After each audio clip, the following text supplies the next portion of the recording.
काल कल्याणमध्ये एका मुलीवरती बेदम मारहाण करण्यात आलं होतं. आता ते चक्क अख्खं प्रकरण CCTV मध्ये कैद झालंय. हा केस झाल्यानंतर अख्खं सोशल मीडियावरती हा व्हिडिओ व्हायरल झाला. त्यानंतर या व्हिडिओची तपास केली पोलिसांनी. नेमकं प्रकरण काय? प्रकरण असं आहे की ती मुलगी मराठी आहे, ती एका खाजगी रुग्णालयात रिसेप्शनवरती काम करत होती आणि मुलगा हा रेकॉर्डवरचा आहे आणि तो परिय प्रांत आहे. आता परिय प्रांत आणि मराठीमध्ये दोघांमध्ये वाद खूप चिघळलेला आहे.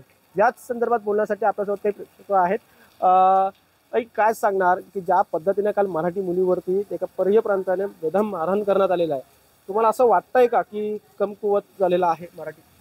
मराठी कमकुवत बोलण्यापेक्षा एक परप्रांतीय इथे येऊन आपल्या मराठी आई बहिणीवरती हात उचलतोय, तर ही खरंच खूप गांभीर्याची गोष्ट आहे आणि खूप निंदनीय आहे. ह्याच्यावरती कठोरात कठोर शिक्षा भेटली पाहिजे त्या तरुणाला. आणि जे पण याच्यामध्ये आरोपी आहेत त्यांना सरकारला एवढीच विनंती आहे की आपण बोलतो की ढिगे साहेबांचा विचार घेऊन आपण पुढे जातोय, तर मग ते यावेळी का गप्पा आहेत, मला हा पण प्रश्न विचारायचा आहे. आणि अशी परत घटना महाराष्ट्रात कुठेच व्हायला नाही पाहिजे.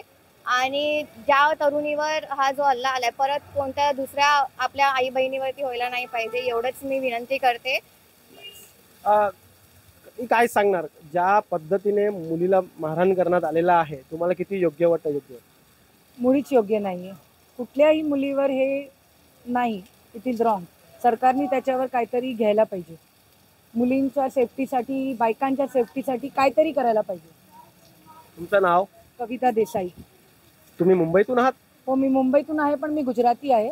त्याच्यात गुजरातीत मराठीत काही प्रश्नच नाही. हा एक बायकांचा सवाल आहे, एक मुलीचा सवाल आहे. म्हणून हे मला वाटतं की सरकारने त्यांच्यासाठी काहीतरी करायला पाहिजे, त्यांच्या सेफ्टीसाठी.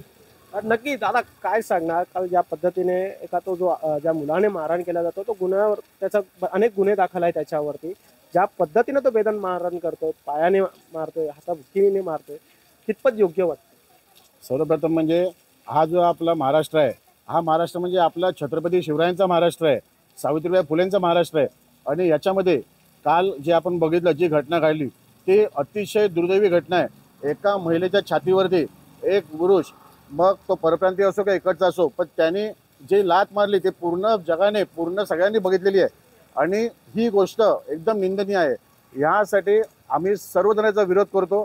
दुसरी गोष्ट म्हणजे अशी की महाराष्ट्रामध्ये येऊन पोलिसांनी पण समजायला पाहिजे की अशा लोकांना सरकारने कारवाई केली पाहिजे आणि अशी शिक्षा दिली पाहिजे की याच्या पुढे कोणीही आपल्या आई बहिणींवरती हात उचलताना विचार करेल. दादा, काय नाव आहे तुमचं? मनीष मोदी. मनीष मोदी. कुठून? गुजरातून? गुजरातून. मराठी चांगला म्हणतायत. मी मराठी इथेच राहतोय खूप बरं, काल ज्या पद्धतीने मुलीला मारहाण करण्यात आलेला आहे, तो परिय प्रांत आहे ज्याने मारहाण केलेला आहे आणि एक मराठी मुलगी होती. आज अख्खा हा प्रकरण त्या महाराष्ट्रभर आता चिघळलेला आहे. तुम्हाला कितपत योग्य वाटतं? मला हे पूर्ण अयोग्य वाटतंय आणि मला असं वाटतं सरकारने स्त्रियांच्या संरक्षणासाठी चांगला कायदा करावा. आणि जे परप्रांतीय येतात, जे खूपसे गुन्हेगार असतात, तेच इकडे येतात, तर त्यांच्यावर म्हणजे ते परप्रांतीय इकडे येताना त्यांची एंट्री बंद होण्यासाठी काहीतरी असे गुन्हेगारांची एंट्री बंद व्हावी यासाठी सरकारने कडक पावलं उचलावे पाहिजेत.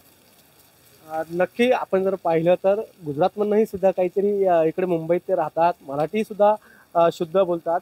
त्यांचंही असं म्हणणं आहे की एखादी कुठला दुसऱ्या राज्यामधून पर्याय प्रांत आला तर त्याचे रेकॉर्ड घेऊन त्याला पुन्हा त्या राज्यात पाठवा, अशांना इथे राहून देऊ नका, यांच्यावरती कठोर कारवाई करा.